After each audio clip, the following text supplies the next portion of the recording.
I've added the coils to here. This is iron and this is copper. I have each one of these packs right here. I have 1,000 turns right here and 1,000 turns here, 1,000 turns here and 1,000 turns here. I have 800 turns here and 800 turns here. Each module of each part is 200 turns per unit. So this is actually 200 turns right here. This is 200 turns right here, and with the iron bearing. And this is 200 turns right here, and this is 200 turns right here. So that's 2, 4, 6, 8. In addition to that, I have iron turns right here, which is about under 100 turns, and over here about under 100 or 100 turns. Now the same goes for here, which is 800 turns. So these are 1 kilowatt, 1 kilowatt, 1 kilowatt, 1 kilowatt hour. Now it's very a little bit heavy, so it's more than, I guess, a pound for two. So that's 2 pounds for, I think it's like 2 pounds for 200 turns. So each of the 200 turns are 2 pounds apiece. So we say that's 5 200 turns, which are a pound apiece. So that's like 5 pounds. I mean, that's actually 10 pounds. For each 100 turn, that's 1 pound. For 200 turns, that's 2 pounds. So 5 coils at 200 turns is 5 pounds. So that's 5, 10, 15, 20, 20 pounds. And I believe 25, 26, 27, 28, 29, 30, 31, 32. That's all 40 pounds a coil. And there's the thinking. It's like 40 pounds a coil. This is not including the turns of the iron. So I'll say that it's about 50 pounds. And as of the gorge of this, it's less than 1 millimeter, so it's about less than 1 millimeter thick gorge of the.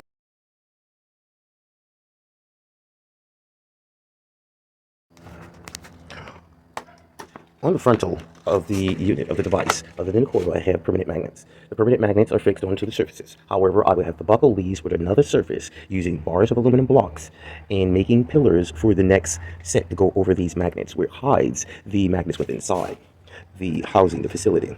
Now, the same thing I'm going to do, however, on this side is going to be copper that I'm going to be covering it with. And on this side, I'm just going to cover it with iron over it. But first, before I use the iron, I'm going to be using acrylic and epoxy resin crystalline hardener to try to solidate it into the surfaces. Now, back to this side, where the arc reactor is localized. See, it would be in the inner depth to the module to fit within the dock area.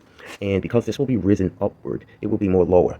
And my plans is to use copper BBs within HFC 134 reservoir, which is a hydrofluoride refrigerant fluid, and that's going to be used with refrigerant liquid, and that's going to be used with copper and with copper BBs. And I'm going to use a pancake motor, and it's going to be like localized on the inside, and the housing that I'm going to use it in should be a quartz crystal housing, and it should bear the BBs with inside. However, it should have a mechatronic bottom as a blender, and it will blend and move it will move actually the BBs around in the circumference because of the electromagnetic field localized with alongside where you have the winding here, which is local to the vector of the metal, the magnetism, and winding here, which is local to the vector of magnetism. Winding here, that is local to the vector of magnetism, would magnetize the BB copper BBs and allow the electrical winding energy to become, of course, it's for the electrical winding energy to be mechatronic, mechanical. So while it's being phased with a synchronous charge from the 1 kilowatt hour, 2 kilowatt hour, all the way to these, to synchronize these to receive the electrical energy charge, will cause the winding energy, even though it's going to be propelled by a motor, to increase in a flux in a refrigerant. So that's using crystals powder mixed with gadolinium and gadolinium and silicon and copper.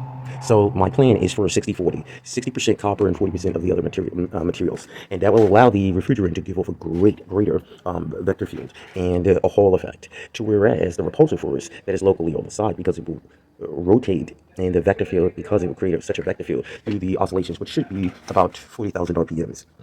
And that should be able to assist in lifting, along with the repulsive force that should be against the aluminum, also against the permanent magnets, and again, in addition, against the copper surfaces.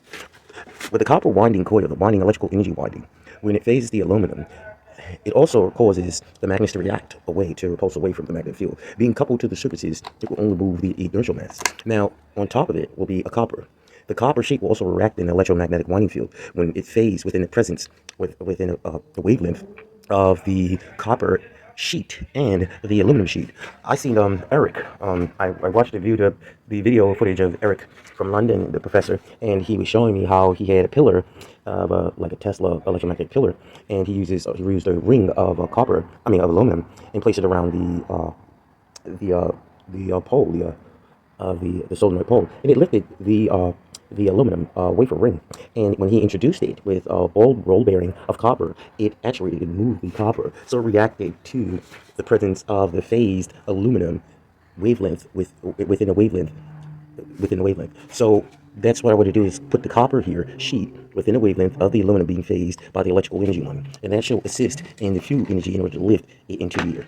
So my name is Jermaine Morton, and I'll get back to you on this design. Goodbye.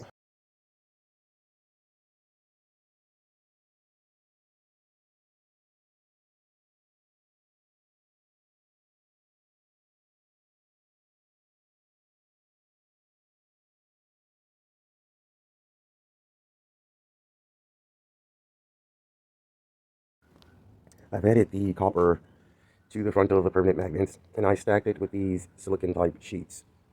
These silicon element sheets over the copper and the permanent magnet. So this is the frontal. I'm about to create the holes into the system and add the metal onto the top of the frame. So on top of the surfaces, the depth of the device, I'm going to be using I'm going to be using actually aluminum over it. So I'm waiting for the cure for now to cure. I added a plastic so that I don't have to penetrate the depth of penetrate this first phase, the aluminum direct. So there I have a plastic which is going to contain the electrostatic. And furthermore, the arc reactor will sit central in here in depth. I have a cup that I'm going to use towards the top to show you exactly the depth that meets. So when it overlays the new part of the armor that overlays it, it will sink the arc reactor into that depth. Now, the arc reactor um, is used with it's different components used with quartz crystal as far as a quartz crystal housing. There is a motor that is localized there. The motor powers the mesh, which is actually the actual um, copper and aluminum mesh used with silicon, copper, and silicon carbide, copper, mechanical grease, which is a coolant, mechanical grease, and and a motor that pushes to the bottom like a blender, and it's supposed to rotate the copper BBs within a magnetic field. However, being phased with a localized magnetism, localized there to of the magnetic field like a motor. So while at the same time rotating, it creates a large amount of energy. Now, the original schematics of the arc reactor is used in with the Mercium, and it's in the central forms separated by two plates. This gives off over 100 trillion electrons into the magnetic field. It's radioactive, so I'm not going to put it to the system. That system goes for the original system that is basic like product for something like NASA or something that I think is listed to NASA or to those flight companies. But I don't want to just throw that out there right now to say. But it does rotate. It creates the electrons to create the electron fluxes, deal with high velocity alpha waves and beta wave decay. And in the atmospherical environment of the closed quartz crystal, because the containment is supposed to be as quartz. And the mesh, as far as the BBs, bowl sphere bearing of copper, which is actually 60-40. For the 40%, partial of the 40% of the uh, components are silicon, which causes the thermoelectric effect of refrigeration. Bismuth bits is also going to be added. Silicon is also going to be added. So that's like the Peltier effect, thermoelectric effect, and dynamic electrodynamics emission within that environment. So it will cause the arc reactor to actually lift the entire thing in the air, being synchronized by the magnetic field, where the aluminum is also going to react to it and causes it to flow in the air, creating a large amount of electrons and a large amount, like, let's say, 93 protons and 144 neutrons. So the neutron force, kinetic energy, which is 144 neutrons, at high velocity, being torqued at 40,000 RPMs. The Newtonian force, as far as the non-Newtonian densified density is, should be more, wow, we're talking about actually tons of power, tons of velocity and force. So in the Ironman real system, it may fly all the way to someone. All the way to someone. To create the electromagnetism, the human being as an electromagnet, is where I'm going to be using the Doppler effect, where the Doppler effect reacts by beta waves. And these beta waves signals, basic corresponding with hardware, software-based processing, the GPS location of the being, and the bioelectric chemistry loop, which is actually a recording of the electrophysics of the owner of the device. And as I'm going to be using that with the Doppler effect and the sonar effect in order to cause the human attraction within vector field and the electro recorded bioelectrical recording of the bioelectrical sensory and the recorded loop, the constant to look for that loop to attract towards that person, like the follow me on drone. So using magnetism within a vector, so the metric range of a human being, so that this part only sticks to the chest, not to the leg or to the back. So it's still processing software based with PIR tracking and biometric mapping, biometric range mapping, and that will assist in here. So even though I'm using a synchronous motor, I'm going to be using the single phase one-way rectified diode at all ends, either the ends of the iron. So the design is still not complete, and I have the other components on the top and the bottom. So my name is Jay Morton, and you have a nice day. Goodbye.